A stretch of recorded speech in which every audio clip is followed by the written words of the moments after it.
Good morning, everyone. Trevor Thompson, TNT Pressure Cleaning, dynamite service with explosive results. I always find these little stickers super helpful. If you get them from a quality place, then they last forever. This thing has been on there for probably 2 years and it's still, the color is good.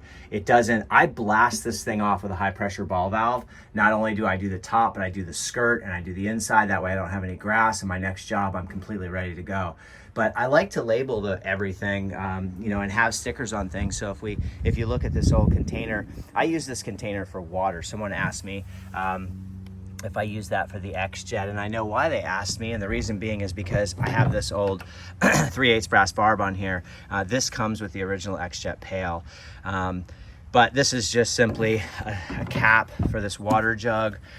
This is just to put hot water in for when I am melting my metasilicate or precarbonate or oxalic. I think it's really important. Hot water does the trick. Now, oxalic acid, I don't always, when I put it into my pump up sprayer, sometimes I use cold water. You just got to shake it really, really well. So we're on a job today. I want to show you guys what that looks like. So if I, excuse me, if I turn you around, these are going to be the tools of the trade today. We got our handy dandy blower, and that's to blow off the pool deck. We're going to be shooting a 4% solution out of here, and I'm going to show you why in just a second. We're running the 4200 PSI belt driven cold water unit. This is 4 gallons a minute. This is the GX, 390.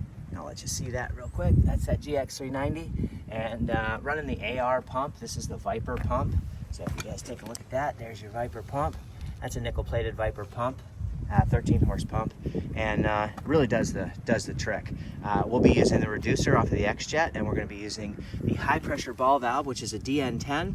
This is the DN10 right through here, and on the end of that is a Mossmatic swivel. So you can kind of see what that looks like.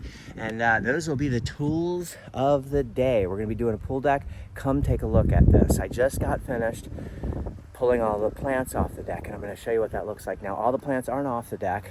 There are some that are on risers, and those will stay because I can get under them. So these are some of the plants, and a lot of the plants had a lot of growth. So if we look on the bottom, I thought it was that one, maybe it's this one. If we look on the bottom here, you can see, there was a bunch of mud that was caked up. I think it's that one right there, but anyway, I'll show you what it looks like. So if we walk in here, it's a paver pool deck. You can see the stains, you can see the growth that's sort of happening. Just your standard growth in between here.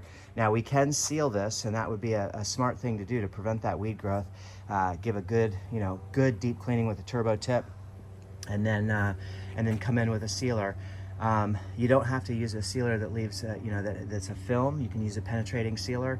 It's a waterproofer. So there's joint stabilizing sand. There's all different types of, there's all different types of sealers out there. Orca, Deco, Uraseal, great products. Foundation Armor makes some wonderful stuff as well. So, but you can see the dirt that's built up there from the plant. So a blower really lightly to chase out a lot of these leaves as opposed to getting everything wet, but be conscientious of knocking everything in the pool. These are the plants that are on those small little frames that I'm going to be able to get underneath of. So a lot of this stuff, we can get through here, but you can just sort of see, what your growth looks like. And what your staining looks like and that type of thing. So it's pretty bad, through here. So we've got quite a bit of work to do. The blower is going to be your best friend to chase out a lot of this stuff, and that way you're not, going crazy. All the plants are taken out. You can see all the stuff that we've taken off. Plant, some things here, some things there, a couple more plants. And those were fixed. Those were vases that were on the bottom here, and I'm not going to be able to get underneath there. So if I can't get underneath it, obviously I can't move the jacuzzi. There are some other things that are going to be moved before I get started, but that's kind of what you're looking at. So we're going to lay a pretty hot solution on here. and that way I can cook off most of that organic matter. We're gonna really brighten up these pavers, make things look really, really nice, and then we're gonna come through with several different tips.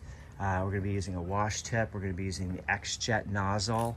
We're going to be using, I won't be surface cleaning, and the reason I'm not surface cleaning is because I can't, there's just too many things, you know, to get underneath of, you know, and behind.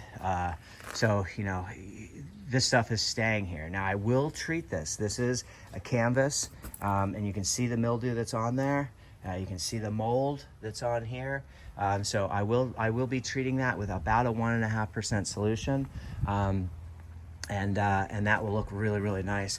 After we get done doing that, we're going to come through here, and I'll probably lay a solution on here in the very beginning, and you can kind of see the build up here. We've got some rust stains over here, you know, some more rust here, and you know, and then we've got some sand that's leaching out of these hurricane bags.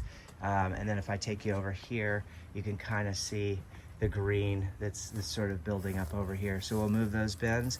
We'll shoot a nice solution right there, and we'll make this look really, really good. Hope everyone's having a great day out there. These are the things to look for before getting started. You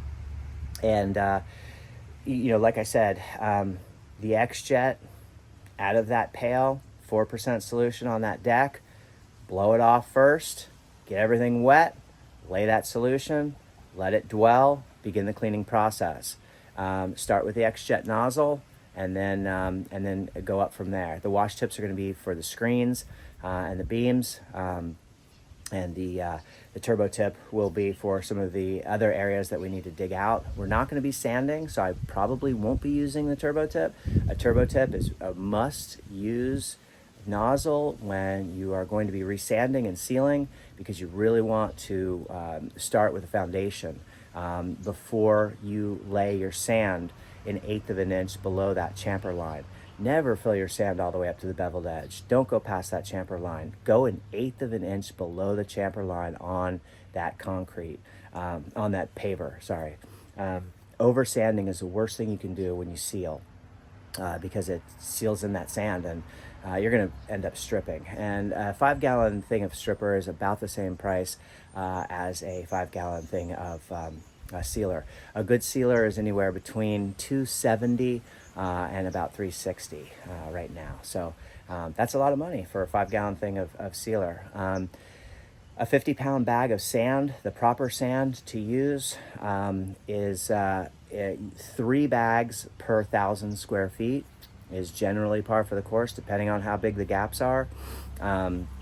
You get about 200 square, roughly, 150 square to a gallon for the sealer. Now, depending on if you're using a 1-part sealer or using part A, part B, there's multiple sealers with different kits, so you have to kind of know what you're doing. It's a whole different ballgame. But just wanted to let you guys know that I may not use the turbo tip because we're not resanding this deck. So I don't want to be pulling a bunch of stuff out of there. I do, however, want to kill the organic matter, and that's what's important. Have a great day, everyone. Check out what this looks like when I'm finished. You can see the green in there, and it's going to look fantastic. Take care. And what's really cool is the lemon tree over here has lots of fruit. We are in January in northern central Florida, and you can see that there's lots of lemons on this tree, and I think that's pretty beautiful. I wish I could squeeze one of these leaves for you and you guys could smell how beautiful that is. That's Central Florida for you in the dead of winter. Take care, everyone. Bye-bye.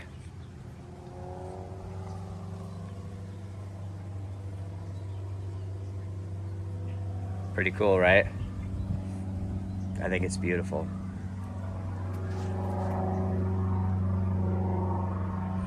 All the different colors. You got orange and green. It's starting to ripen. It almost looks like a lime, doesn't it? But it's not. It's a lemon.